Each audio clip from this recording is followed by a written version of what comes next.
जय माँ काली मित्रों, आपका मेरे चैनल माँ काली माँ दुर्गा शक्ति संवाद में स्वागत है। मित्रों, अगर आप मेरे चैनल पर नए हैं तो आप मेरे चैनल को सब्सक्राइब कीजिए, लाइक कीजिए, शेयर कीजिए। साथ ही नोटिफिकेशन बेल को भी प्रेस कीजिए, जिससे मेरी आने वाली वीडियोस का नोटिफिकेशन आपको तुरंत मिल जाए। मित्रों, आज का जो विषय है वो विषय ये है कि जिन व्यक्तियों पर सवारी आती है उनको कौन कौन सी शक्तियाँ या कौन कौन से भाव उनके मन में जागृत होते हैं, तो वही सब मैं आपको बताना चाहती हूँ। क्योंकि ऐसे बहुत से व्यक्ति होते हैं जिनके ऊपर देवता की सवारी आती है। देवता जब आपसे प्रसन्न होते हैं, जब आप उनकी सेवा आराधना करते हैं, तो वो आपसे प्रसन्न होकर के आपके पास आते हैं।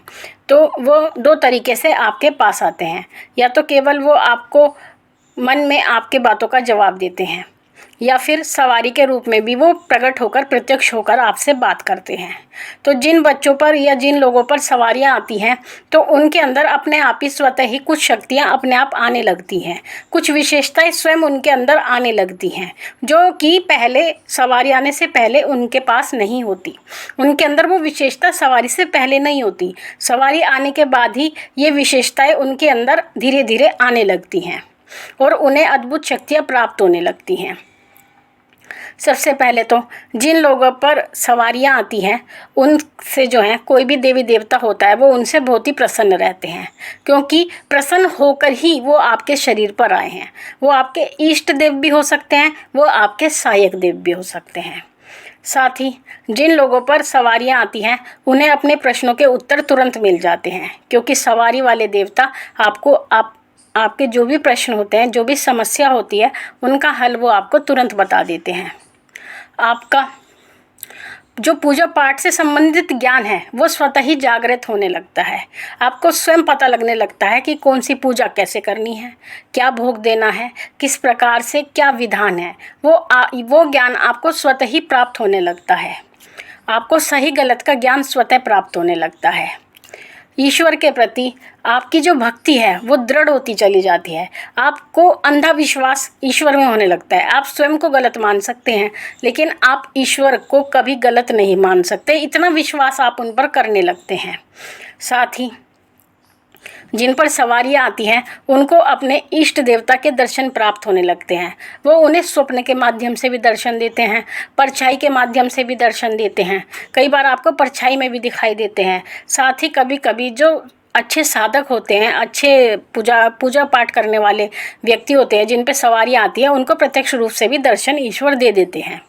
साथ ही मन में आपके परोपकार की भावना स्वतः जागृत होने लगती है। आप चाहते हैं कि आप किसी का भला करें, किसी न किसी व्यक्ति, जो भी परेशान व्यक्तियों को आप देखते हैं तो आपका मन करता है कि मैं इसकी सहायता करूं। ये भाव स्वतः ही आता है। मन में अपने आप ये भाव आता है कि संसार में जितने भी जीव हैं, चाहे वो मनुष्य हो या जानवर हो, पशु पक्षी हो, आपके मन में उनके प्रति दया का भाव स्वतः ही उत्पन्न होने लगता है। जगत कल्याण की भावना आपके मन में स्वतः जागृत हो जाती है। आप किसी को कष्ट में देखते हैं, किसी की परेशानी सुनते हैं, तो उसकी परेशानी का उत्तर आपको स्वतः ही मिल जाता है। आपको उसका उपाय जो है वो स्वतः ही मिल जाता है। ये सवारी आने के कारण ये विशेषताएं आपके शरीर में, आपके मन में उत्पन्न होती हैं। साथ ही भूत प्रेत, पिशाच, डाकनी, शाकनी, जितनी भी नकारात्मक ऊर्जाएं होती है, उन सब से आपका भय बिल्कुल ख़त्म हो जाता है। आपको उनसे बिल्कुल डर नहीं लगता, आपके मन में भय की स्थिति नहीं होती। अगर ऐसी कोई परिस्थिति भी होती है तो आपका मन करता है कि जो भी नकारात्मक ऊर्जा है आप उसको जान से मार सकते हैं। ये स्थिति आपकी होती है। आपके मन में आता है इसको मार दूंगा, चबा दूंगा, किसी भी प्रकार से भस्म कर दूंगा। क्योंकि ये जो भावना होती है वो सवारी के देवता की भावना होती है, वही भावना आपके मन में आती है। तो जितनी भी नकारात्मक ऊर्जा का जो भय होता है वो आपके मन से चला जाता है। आपको किसी भी सूने स्थान में बिल्कुल डर नहीं लगता, अंधेरे से आपको बिल्कुल डर नहीं लगता। तो इस प्रकार की जो स्थिति है वो सवारी आने के कारण ही बनती है। आपका हर समय पूजा करने का मन करता है। कहीं भी आप घंटी की ध्वनि सुनते हैं तो आपका ध्यान उस ओर अपने आप ही केंद्रित हो जाता है। जहाँ पर किसी भी प्रकार की ऊर्जा होती है आपको तुरंत पता लग जाता है, सात्विक ऊर्जा का भी और नकारात्मक ऊर्जा का भी। जैसे अगर आप सड़क पर भी जा रहे हैं और अगर आपके आसपास से कोई नकारात्मक ऊर्जा जाती है या सकारात्मक ऊर्जा भी गुजरती है तो आपको तुरंत पता लग जाता है कि कौन हमारे पास से गुजरा है, या कौन सकारात्मक गया है या नकारात्मक गया है। आप साथ ही जो व्यक्ति संकटग्रस्त होते हैं, अर्थात जिन पर भूत प्रेत आदि नकारात्मक प्रभाव होता है, आप उनके संकटों को काटने में सक्षम हो जाते हैं। ये सवारी के कारण ही होता है। साथ ही आप अपने गुरु के सानिध्य में चौकी और दरबार भी लगा पाते हैं, क्योंकि बिना गुरु के कोई भी चौकी और दरबार लगाना नहीं चाहिए। तो गुरु धारण करना अवश्य होता है, तो उनके सानिध्य में आप अपना दरबार भी लगा सकते हैं जगत कल्याण के लिए। जब आप इस संसार से विदा होने जाते हैं, यानी आपका शरीर, आत्मा आपके शरीर से अलग हो जाती है और आपका परमात्मा में मिलने का समय हो जाता है, उस समय पर आपके शरीर पर जिस देवता की सवारी आती है, आपको उसका लोक प्राप्त होता है, उसके चरणों में आपको स्थान प्राप्त होता है। साथ ही जो सांसारिक मोह है, जो इस संसार का मोह है, जिसके कारण से, जिसे भगवती माँ माया ने हम सबको एक ऐसे भंवर में फंसाया है जिसे मोह कहते हैं। मोह का ये भंवर जो है हर व्यक्ति को पकड़ के रखता है। ये जानवरों के अंदर भी माँ ने पैदा किया है, मनुष्यों के अंदर भी पैदा किया है, चींटियों में, पक्षियों में, उन सब को माँ ने मोह के गहरे गर्त में गिराया है, जिस कारण से हम सभी अपने कर्तव्यों का पालन करते हैं। इस मोह के कारण ही हम अपने परिवार का लालन पालन करते हैं, इस संसार के व्यक्तियों की मदद करते हैं, क्योंकि ये भावना माँ माई ने हमारे अंदर स्वतः ही डाली है। लेकिन जब हमारे शरीर पर सवारी आने लगती है, तो जो इस संसार का मोह होता है, इस संसार के प्रति जो हमारी भावना होती है, इस संसार के प्रति हमारी जितनी भी, कहते हैं, हमारा मन जिस चीज़ में फंसा रहता है, तो वहाँ से वो धीरे धीरे हटना शुरू हो जाता है और हमारा मन स्वतः ही परमात्मा की तरफ जाने लगता है, अपने इष्ट की तरफ जाने लगता है। सांसारिक चीज़ें हमें बुरी लगने लगती है। लेकिन हाँ, मैं एक बात ज़रूर कहना चाहूँगी कि जिन बच्चों पर भी सवारियाँ आती हैं, जो शादी हैं, शुदा हैं, गृहस्थी हैं, तो वो सबसे पहले जिन पर भी सवारी आती है, माँ भगवती से पूजा करते समय सबसे पहली जो प्रार्थना आपको करनी है वो यही करनी है, या अपने इष्ट देवता से, या जिसकी भी आपके ऊपर सवारी आती है उससे सबसे पहली जो प्रार्थना करनी है वो आपको ये करनी है कि जो आपने सबसे सर्वप्रथम कर्तव्य मेरे सर पर डाला है वो मेरे गृहस्थ जीवन का है। तो सबसे पहले आप मेरे अंदर इतनी सामर्थ्य पैदा करें कि मैं अपने गृहस्थ जीवन के जितने भी दायित्व हैं उन्हें पूरी तरह, पूरी निष्ठा के साथ उसको पूर्ण कर सकूं। क्योंकि मित्रों, अगर आप अपने गृहस्थ जीवन से विमुख होते हैं सवारी आने के बाद में, तो ये भी एक गलत चीज़ है। क्योंकि सबसे पहले जो जीवन में मनुष्य का कर्तव्य होता है वो होता है गृहस्थ पालन का।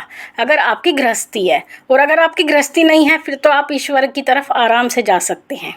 लेकिन अगर आप गृहस्थी हैं तो सबसे पहली प्रार्थना आपको यही करनी है कि आप अपने गृहस्थ जीवन के जितने भी कर्तव्य हैं आप सबसे पहले उनको पूर्ण करें। फिर उसके बाद में अपनी जो है सवारी से संबंधित चौकी आदि के कार्य भी उसके साथ साथ करें। ये नहीं कि अगर आप सवारी आती है तो आप अपने घर परिवार को पूर्णतः छोड़ दें, जिसमें आपके घर वाले, आपके पति, आपके बच्चे या पत्नी या बच्चे, माता पिता परेशान रहें। क्योंकि सबसे पहला जो कर्तव्य जो भगवती ने आपको देकर भेजा है वो अपने गृहस्थ पालन का है। तो अब सबसे पहले आप अपनी गृहस्थी का पालन कीजिए, उसके बाद में अन्य कार्य कीजिए। ये माँ भगवती स्वयं कहती है। तो ये सभी शक्तियाँ आपके अंदर आने लगती हैं, स्वतः ही आती हैं। ये सवारी वाले व्यक्तियों की विशेषताएं होती हैं। लेकिन कुछ व्यक्ति ऐसे भी होते हैं कि इस बात को मानते नहीं हैं, घर परिवार वाले भी इस बात को स्वीकार नहीं करते हैं। लेकिन जिन पर सवारियाँ आती हैं या जो कोई भी भगवान की पूजा आदि में लगा हुआ है, उसे इस संसार से कोई भी मतलब नहीं होता। वो केवल अपने देवता से बात करता है, उसी के श्री चरणों में लगा रहता है। तो मित्रों, आशा करती हूँ मेरे द्वारा दी गई जानकारी आपको पसंद आई होगी। अब साथ ही जैसा कि आपने कहा था कि मैं प्रश्न लेती हूँ, 2 प्रश्न मैं लेती हूँ अपने सब्सक्राइबर के। तो मैं सबसे पहला जो प्रश्न ले रही हूँ वो प्रश्न है राहुल जायसवाल जी का। क्या दुर्गा कवच का पाठ करके हम मंत्रों का जाप कर सकते हैं? बताइए प्लीज़। गुरु माँ, जय माता दी। देखिए राहुल जी, दुर्गा कवच का पाठ करके आप मंत्रों का जाप कर सकते हैं, लेकिन उससे पहले आपको दुर्गा कवच को सिद्ध करना होगा। आप उसके लिए 11 दिन का, 21 दिन का अनुष्ठान संकल्प के साथ पूर्ण कीजिए, जिसमें आपको 5, अगर आप 11 दिन का करते हैं तो आप 11 कवच पाठ रोज कीजिए। और अगर आप 21 दिन का करते हैं तो 5 दुर्गा कवच आपको नित्य प्रति करने हैं। और जब अंतिम दिवस आएगा उस समय आप 5 ब्राह्मण को भोजन आदि करा करके अपने अनुष्ठान को पूर्ण कर सकते हैं। तो उसके बाद में फिर कभी ग्रहण भी पड़ता है तो ग्रहण में आप कवच का पाठ करके 11 पाठ 21 पाठ जब तक ग्रहण पड़ता है आप उसमें ग्रहण में भी सिद्ध होता है। कोई भी मंत्र हो कवच हो वो ग्रहण में सिद्ध किए जाते हैं, तो उसमें भी आप ये सिद्ध कर सकते हैं। तो सिद्ध करने के बाद जब आपका कवच सिद्ध हो जाएगा तो कोई भी मंत्र जाप करने से पहले आप उस कवच का पाठ करें। कवच का पाठ करने के बाद आप अपने मंत्रों का पाठ या जाप कर सकते हैं। अगला प्रश्न है बीना देवी जी का। माता जी प्रणाम। माता जी मैं बीना, पिंजौर हरियाणा। माता जी मुझे घर में बीड़ी की बदबू आती है, बताएं। देखिए, अगर आपके घर में बीड़ी की बदबू आती है, बीड़ी की यानी धुएं जैसी बदबू आती है, तो आपके घर में कोई ना कोई ऐसी शक्ति है, नकारात्मक ऊर्जा है जिस कारण से आपको बीड़ी की या इस तरह की धुएं की बदबू आती है। तो आप अपने घर को दिखाएं, किसी भक्त को दिखाएं और अपने घर का इलाज कराएं। तो मित्रों, आशा करती हूँ आपको अपने प्रश्न के उत्तर भी मिले होंगे, आपको जानकारी भी प्राप्त हुई होगी। माँ भगवती से यही प्रार्थना करती हूँ कि वो आपके भंडारे भरती रहे, आपकी सभी मनोकामनाओं को वो पूर्ण करती रहे। फिर मिलूंगी आपसे एक नई जानकारी के साथ। तब तक के लिए जय महाकाली, जय महाकाल।